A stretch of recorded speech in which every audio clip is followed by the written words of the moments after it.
Ada masalah yang inti nih yang Bung Kiki selalu angkat dulu. Ini kan masalahnya katanya politisi atau parpol terjerat korupsi. Ya? Nah, dari dulu masalahnya adalah bahwa pemilu, pilkada memerlukan dana yang banyak untuk kampanye. Ya.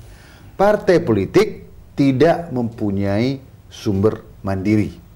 Ya. Pemerintah walaupun dimungkinkan oleh undang-undang masih kurang banyak memberikan dana.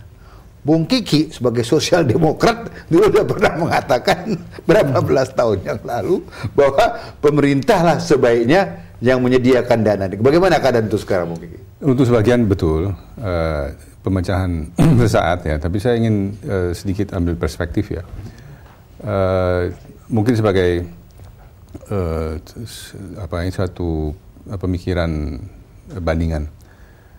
Bisakah kita ya sudah berbicara mengenai adanya partai politik ya di Indonesia ini? Masih fans club nih?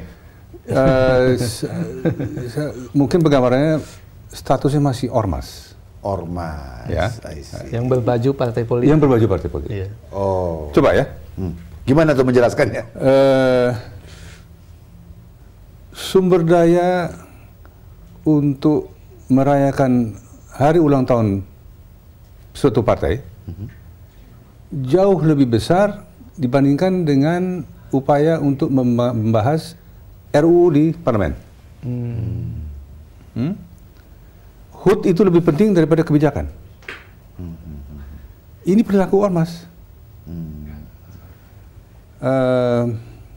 Jadi banyak sekali gejala-gejala ya yang menggambarkan bahwa sebetulnya partai politik ini masih dalam proses penjelmaan, belum lagi sebagai parpol yang sesungguhnya. Jadi Gus Dur dulu waktu dia katakan taman kanak-kanak ini ada juga pemandangannya.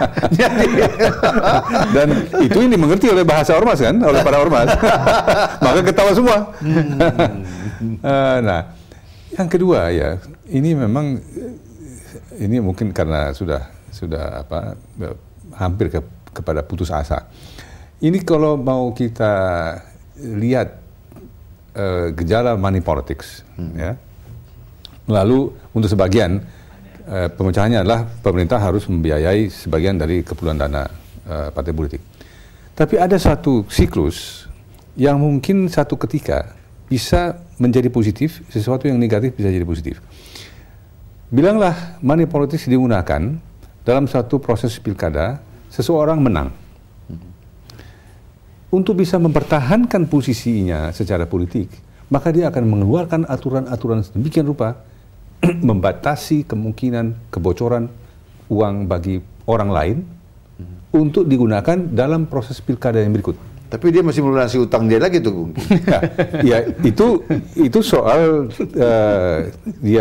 soal kalkulasi, ya kan? Okay. Tapi dengan cara dia memenangkan itu, lalu dia batasi dengan ketat bahwa orang lain tidak bisa lagi dapat uang dana politik untuk pilkada berikut, maka sudah lahirlah seperangkat ketentuan yang mungkin mudah-mudahan melembaga inilah yang menjadi penjaga dari keuangan negara di pusat dan di daerah.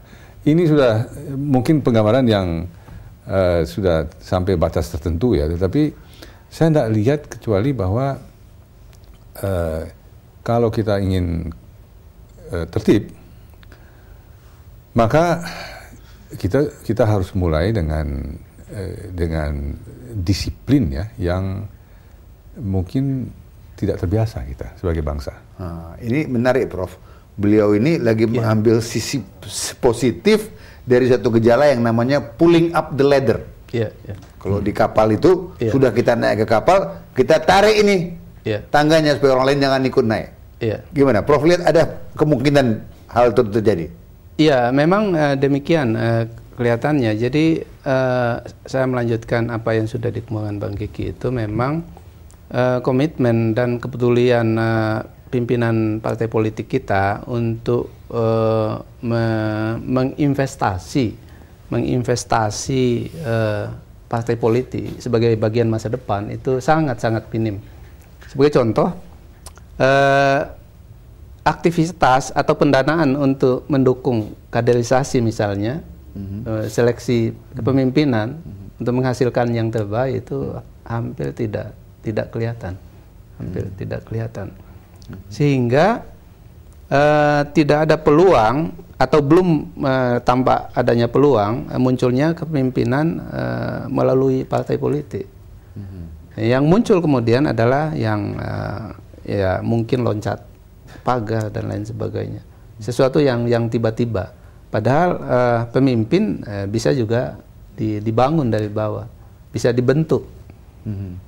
Nah, kalau kita percaya bahwa pemimpin itu bisa dibentuk, mestinya partai politik juga fokus ke situ. Yang selama ini ya bisa dikatakan belum disentuh. Mungkin ada 1-2, tapi sebagian besar tidak atau belum disentuh. Dan ini punya implikasi pada masa depan kita 5-10 tahun ke depan. Sehingga ketika kita menghadapi pemilu selanjutnya, kita berhadapan dengan stok yang itu lagi. Ya, dulu proklamator udah pernah pertanyakan tuh. Ya. Siapa yang akan menyadarkan rakyat saya yang on the worst itu? Ya. Dan jawabnya sendiri partai pelopor. Ya. Jadi yang lagi Prof katakan dan Bongki katakan bahwa tidak ada partai pelopor pada saat sekarang ini. Betul. Belum kelihatan ya. Belum kelihatan. Pemirsa jangan kemana-mana, tetaplah dengan kita. Ada pariwara yang lewat. Bentar lagi kita akan kembali dengan Bung Kiki Darusman dan Prof Haris.